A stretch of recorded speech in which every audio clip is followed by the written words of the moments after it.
Good morning. Good morning. It's Thursday, May 18th.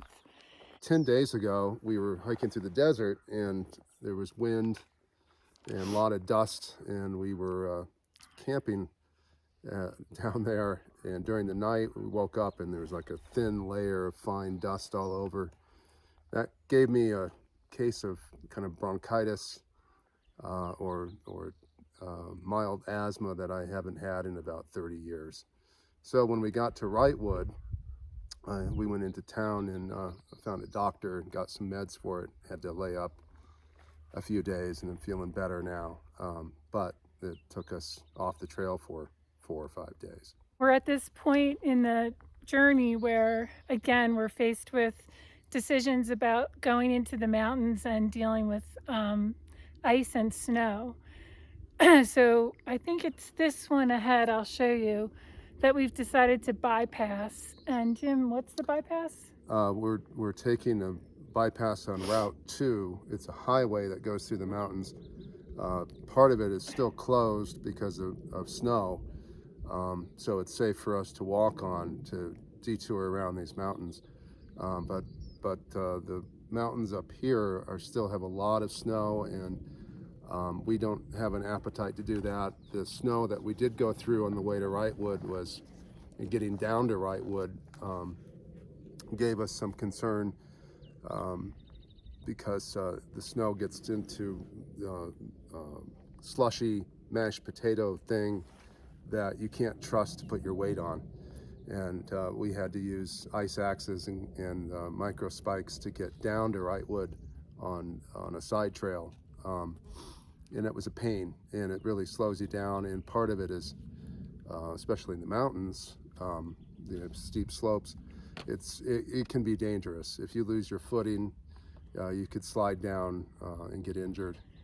So we're not doing that. We're playing it conservative since we want to stay out here as long as possible without injuries. So that's the plan. And this is what we're looking at now.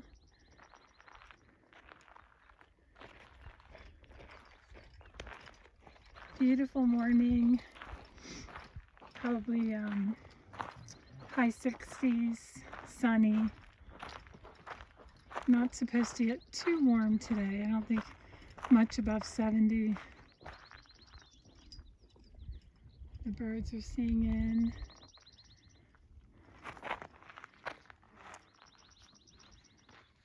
This is a mountain we're going to avoid by taking the road walk.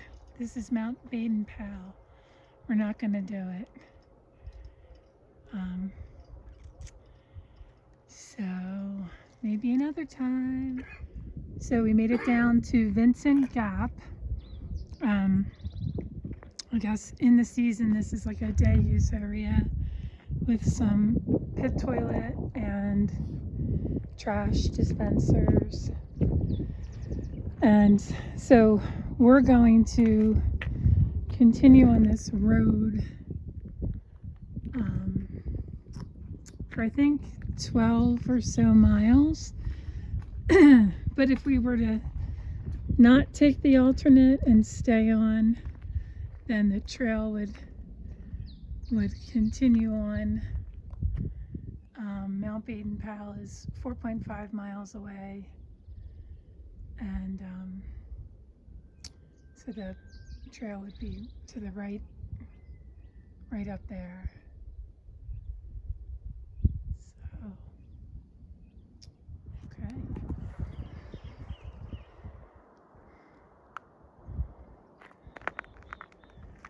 Here's the road walk, and it's all uphill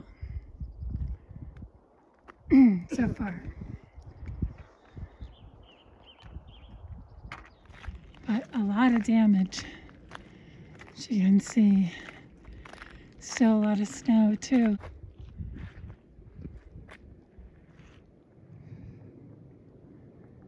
So this is Highway 2.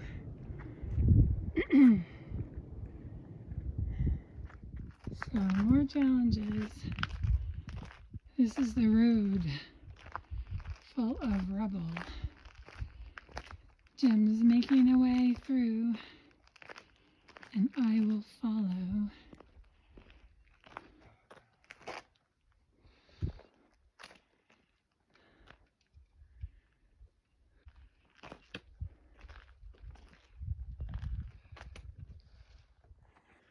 So here's what the other side looks like, looking back at what we just crawled over.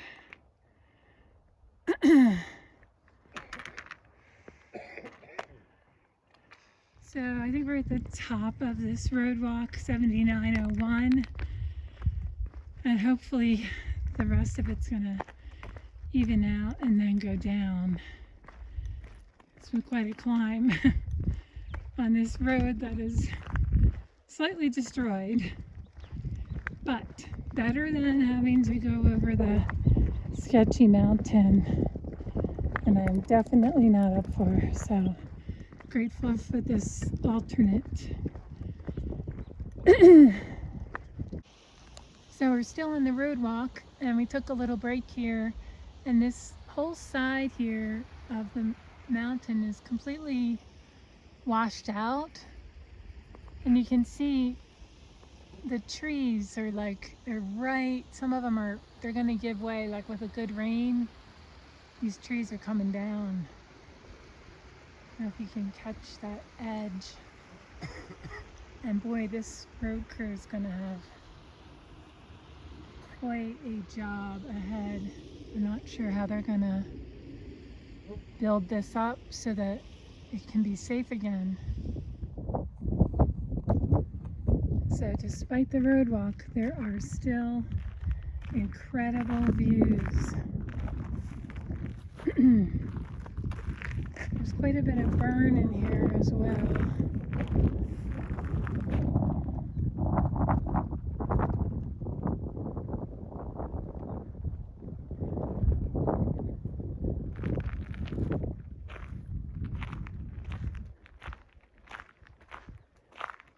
We think we're getting closer to the connection where we can get off the road walk. Maybe, it's hard to guess because our far out map doesn't show the alternate, so it's kind of a guessing game. We think maybe 3 miles, it could be more left, we're not sure. Just keep on going.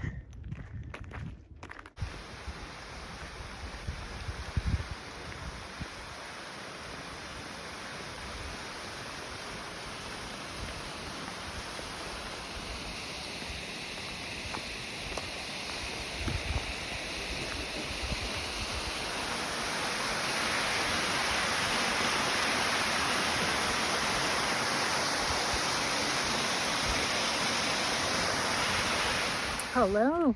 So around 4:35, we made it to the end of this portion of the road walk, which we think ends up being, I don't know, maybe 13 miles of road walk, plus we did a good 3 miles, 3.5 miles before we started the road walk.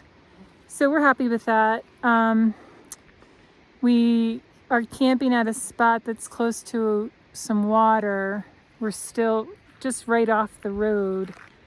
The spot that's down kind of at the intersection where we wanted to hit is very, very buggy, so we just backtracked a little bit, and we're going to camp here tonight.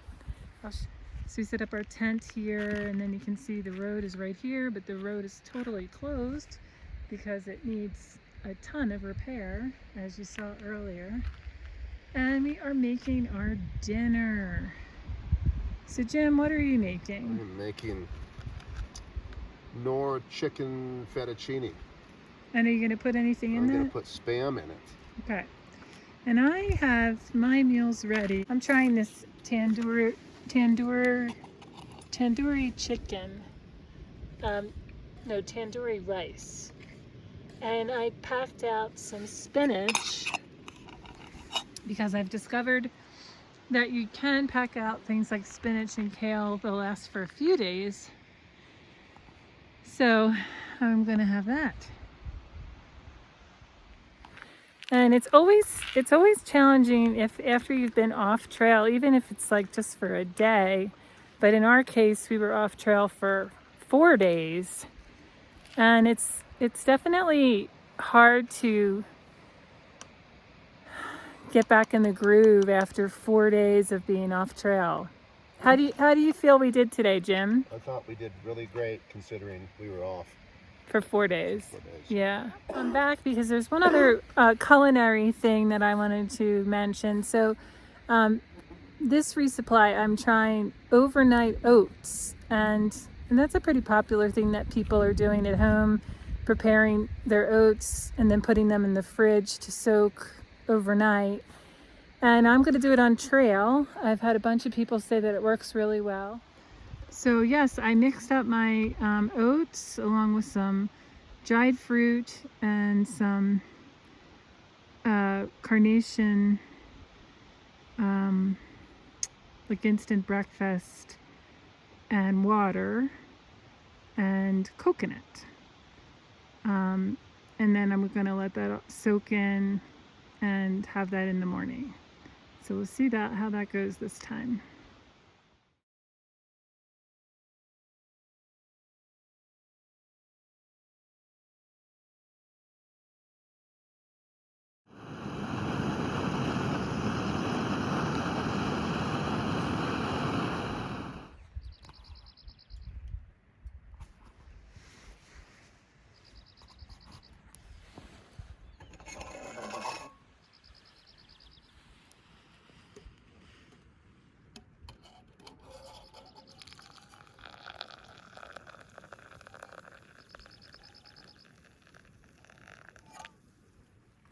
Morning, Friday, May 19th.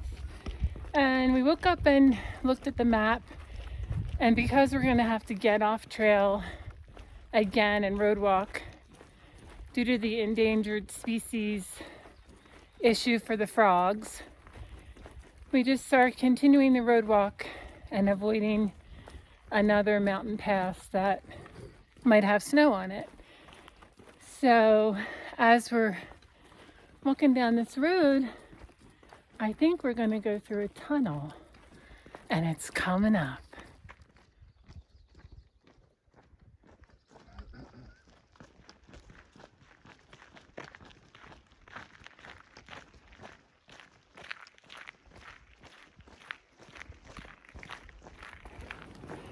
Not so creepy, just dark.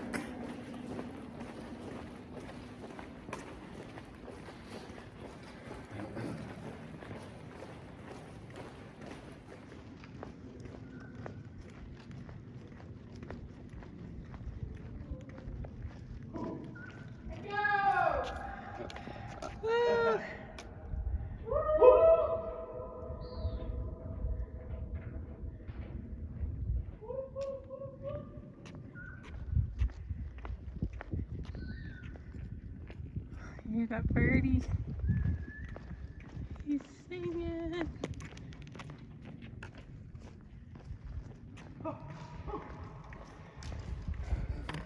Hello. Good morning. So on this road walk, we're thinking about how weird it is to be on a road where there are no vehicles. And no people. Although we did run into road crew this morning, which was offering trail magic in the way of cupcakes, beer, or soda, which is amazing.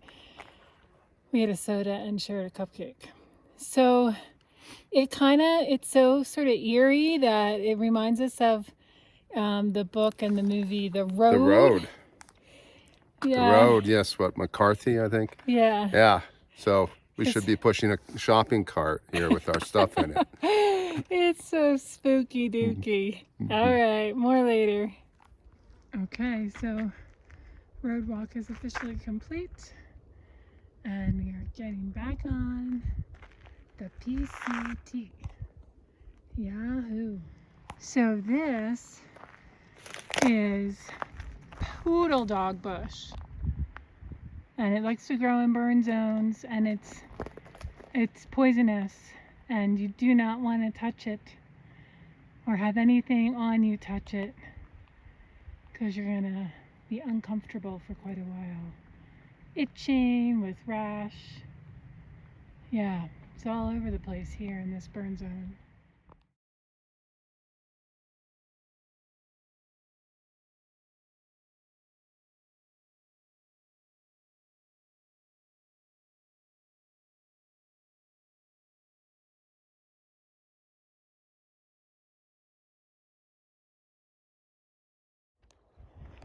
So today has been kind of an amazing day in which we have encountered probably 5 or 6 opportunities to use the privy. This is probably the 6th. Throw away trash and then sit at picnic tables. This is quite unusual, but we are loving it. Yeah.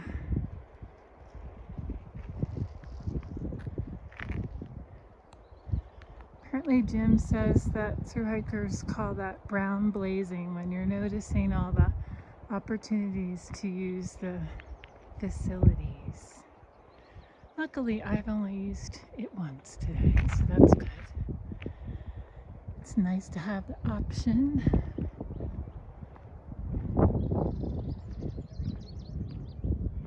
This day at this, we're going to camp at this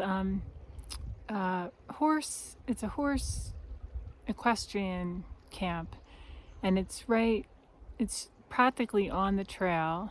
No one's here right now, but we're gonna put up our tent and I'll just show you around. So the camp has a fire ring, and then there's a stream. It's just over in the distance. Do you want to camp here, or there's another spot over here with picnic tables? Yeah, let's do the picnic table. All right. So Jim just discovered that we actually can have a picnic table. So we're gonna go for that. And we'll walk over there, and then there's also some additional luxury pit toilets in the distance to find them. But here's a little sign to all horsemen. It would be cool to see horses on the trail. I'm sure later in the summer we will. We haven't yet.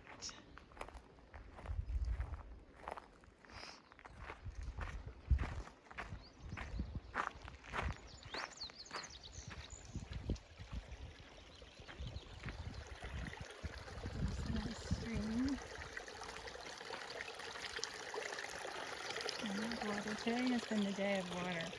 There have been plenty of spontaneous streams that popped up. And I gotta watch for this poodle bush.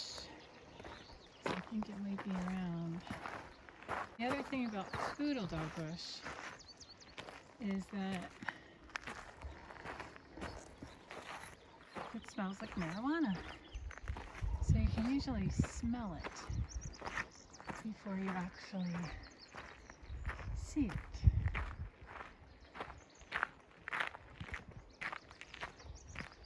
I mean, I smell a lot of marijuana on trail anyway, because hikers like their marijuana. At least that's been my observation. Not so much this hiker, but it tends to be part of trail life. But anyway, I think what I've been picking up is a mixture. Some people smoking, and other is the poodle dog bush.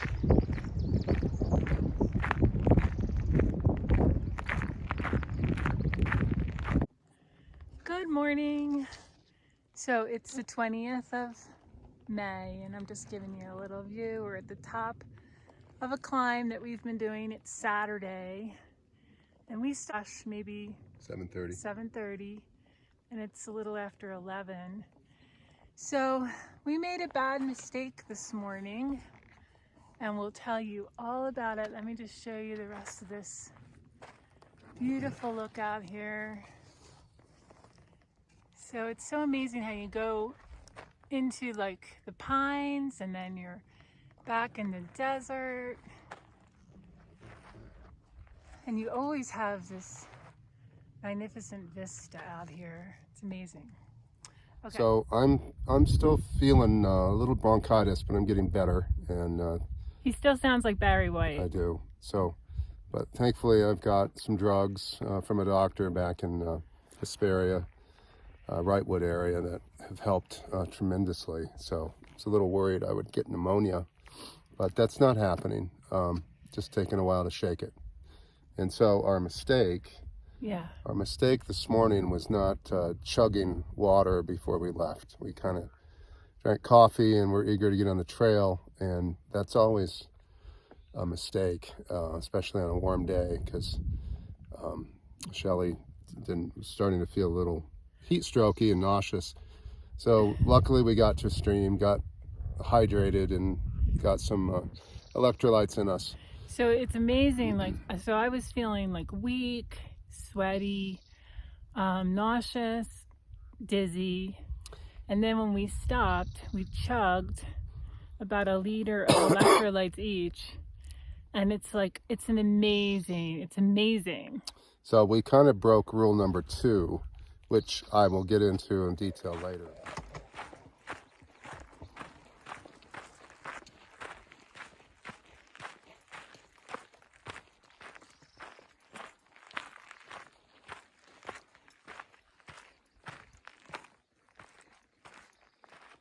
That's where we came from.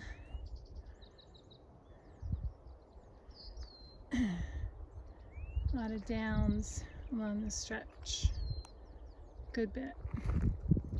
And still some burn. And then look at that in the distance. Ooh. You can see that.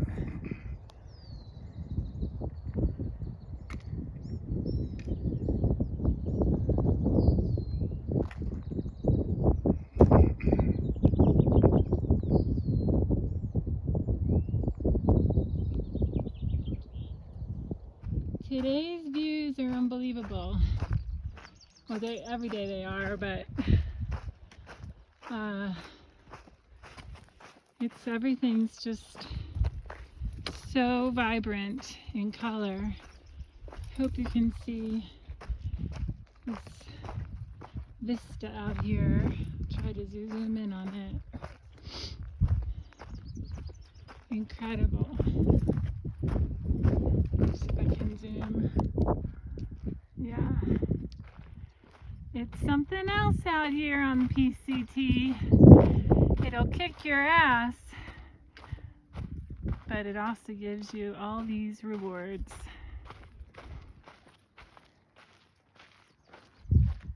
Definitely will kick your ass.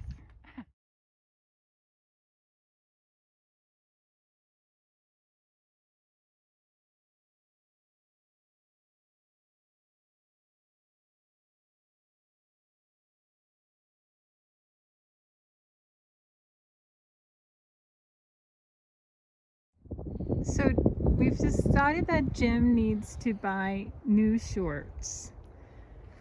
They are falling off of him, and the only way that he manages to keep them up is with the belt cinched. It's because my wife took me on a death march. Very tightly, and then he has to put his backpack on and get the belt in such a way to keep his pants from falling down. So I guess next time we'll be buying shorts. Consequence of the death march. Yes. Okay. And eating a lot more calories if I can. Yes. It's impossible to eat enough out here. So we had trail magic today, and I think I consumed 3,000 calories in one sitting, and I felt terrific. So most wives in their 50s want to go to Paris or Rome, but my wife wants to go on a death march. Yes, and that's what we're doing.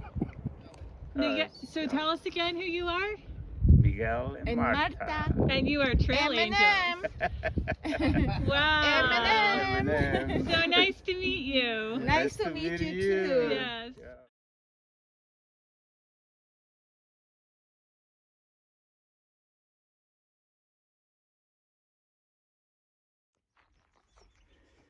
Sunday, May 21st, about 7:30 in the morning.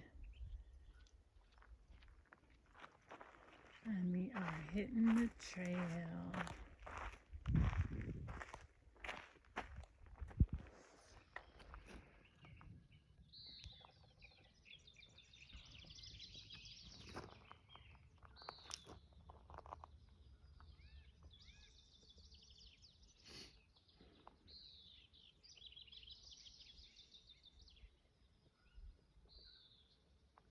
Yeah, we've done 2 miles already.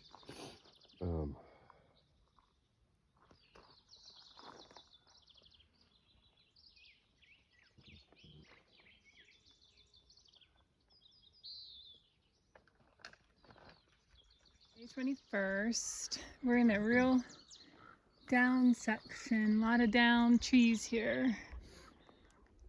And we are climbing. Surprise, surprise, we're climbing. Right, Jim? We are. Never-ending climb. Almost to the top. Yes. Look at all this debris. Yeah. Ooh. And there's a breeze, but what's the temperature, Jim? Oh, I think it's 75, 80 degrees. Oh, there's a hummingbird. Oh. Hey, buddy. Colors we're wearing. You look like a flower, but I don't smell like a flower. I think we're nearing the top. It often looks like you're approaching like this beach or ocean. You see this sort of open area, and then you usually get to the vista. But it always reminds me of being down the Jersey Shore and walking to the ocean. Yeah. Okay. Apparently, from this spot on a clear day, you can see the Pacific Ocean. But it's a little fogged over. What do you think, Jim? yeah, it's too hazy. Too hazy. Yeah.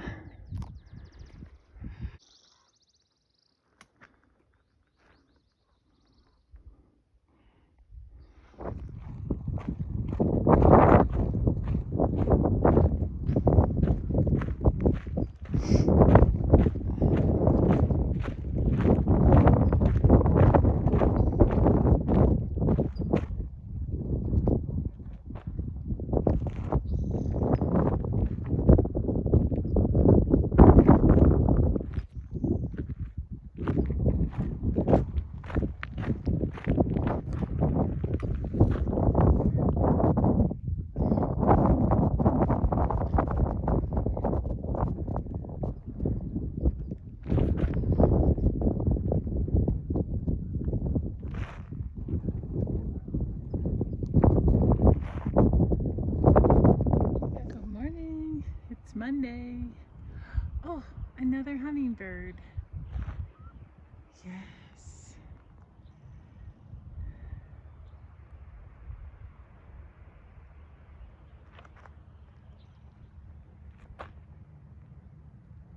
Get into the RV park. Good morning. At near Acton, California. So that's our goal for today. And Only about 8 miles today. we have to pick up package, resupply package, and hopefully take a shower. Yeah, laundry. And laundry. And then get into Acton, which is 6 miles from the park, and mail our ice axe and micro spikes, so we don't have to carry them anymore, and maybe get a real meal. Yeah, that'd be really good. So I'm not sure that it's sage, although I think it smells like sage. So this is a identifying need. If somebody can look it up for me, that would be great. It's everywhere and it's beautiful and it smells like sage. Leaves do. So the other day I mentioned our rules of hiking and rule number 2, and that we sort of broke that the other day. We were eager to get on the trail and just had coffee, and we didn't hydrate enough in the morning and kind of suffered as a result. So it's important to hydrate, and it's important out here because water can be, sources can be few and far between to plan your day around water, and we really don't think about it much in civilized life because there's always a faucet somewhere within 10 or 20 feet of us about how important it is to hydrate. So the way I look at it is your body is just a big leaky bag of water, and when it gets below a certain level, you're in very serious trouble. So because we sweat and our breath expels water and we poop and we pee, your bottle is, or your bag is always getting lower and lower unless you fill it. So kind of the rule of thumb is fill your bag or body bag. A way to remember that. So that's the thing. So out here we try to drink a liter every 4 or 5 miles. Sometimes that can be difficult to do because you're in the rhythm of the trail and making miles, and it can creep up on you without you realizing it, that you're getting dehydrated. So if you're thirsty, you're already dehydrated. If you haven't peed in a while, you're probably getting dehydrated. And especially in some circumstances, like in the desert, Propel or Gatorade are lifesavers, and we've used a lot of that, and it's been very, very helpful. So that's rule number 2. Fill your bag or body bag. So the temperature is not that warm, but the sun is really beating this morning, and I told Jim I could feel it zapping every ounce of my sodium out of my system. Fill your bag or body bag. It's definitely a day for that. Oh yeah. Let's see. What else do we have here? And the bees are out and very happy. They like to follow us, don't they? The bees. So what trail is that? It's just a forest road. Okay. Ooh. Okay, we're having another snake crossing on the trail. He's not going. Jim thinks he might be a rattler. We can't really. He's pretty big.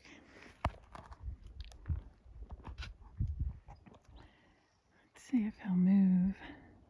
He's moving. Do you see a rattle? He's a rattler. See the rattle? Okay, I see it. All right, bye. Yeah. Have a Get up great there. day. Make your way into the brush. Thank you so much. Yeah, there's that little rattle. Ooh. He's gone.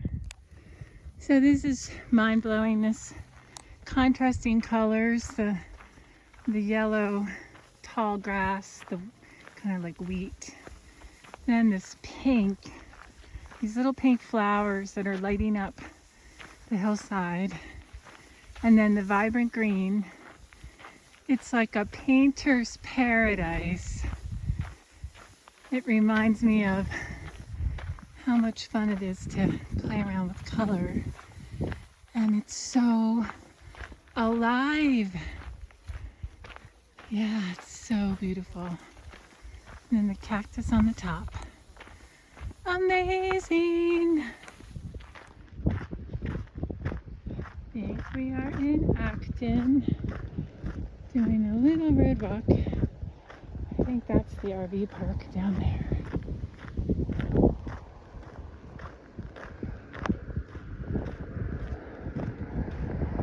It's just about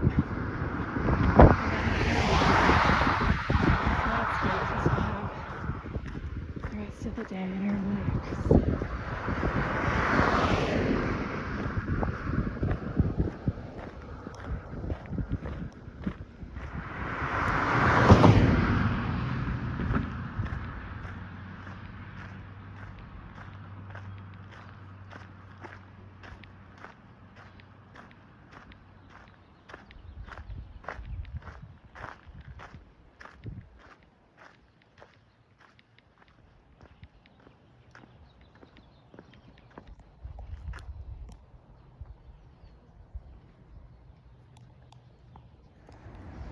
tell us your name, your trail name, and how that came about a little bit. I'm Thomas. Hello. Trail name is Painkiller. Sounds really cool, sounds badass, but I'm absolutely not. It's just because I'm on the PCT now, and I have been on the PCT in 2019 as well. And back then I had to stop because of an injury. First it was shin splints, and then after that I had a herniated disc, and I was in pain all the time, and I had to take painkillers, and that's why I got this cool, not so cool name. And so tell us a little bit about what motivates you to come out here again to do the PCT. That could be a long story, but I will make it short for you. I'm suffering from depression and social anxiety and trauma things for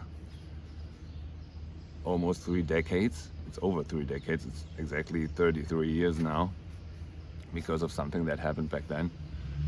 And yeah, it was decades where only lived at home, only had hidden in my flat and doing nothing, and was depressed. As even when I had a lot of therapy sessions in any kind of ways. But then in I think 2015, I decided to just go out to go for a hike, to go camping and stuff like that in Scotland, because it was close to, I'm from Germany, it was close and it was kind of cheap. And I was brave enough to take a bus to Scotland and do that. Yeah, and then when I got out there in nature, I realized that I'm suddenly not that heavy, not that heavy-hearted, not that, I don't know how to describe. My head went free, everything was quiet, not all these thoughts have been there, and it was just me in nature. It was calm, I was anxiety-free, it was magic. I get it, goosebumps even right now when I'm thinking about it. And that was how I got into hiking.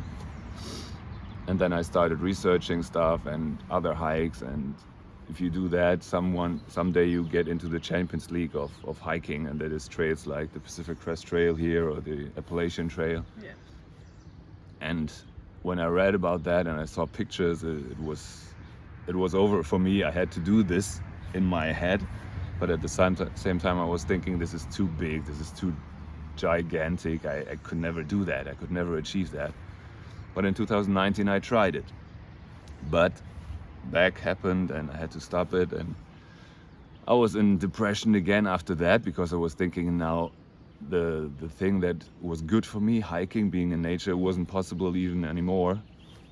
So I couldn't do anything, but it took, I don't know, 2 weeks, 3 weeks, and the depression thing turned into motivation and engagement that I will do it again. So I tried my best at home to get physically fit and mentally fit again. Tried it in 2021, but then COVID and all the things happened. And now we have 23 and I'm back on this trail, and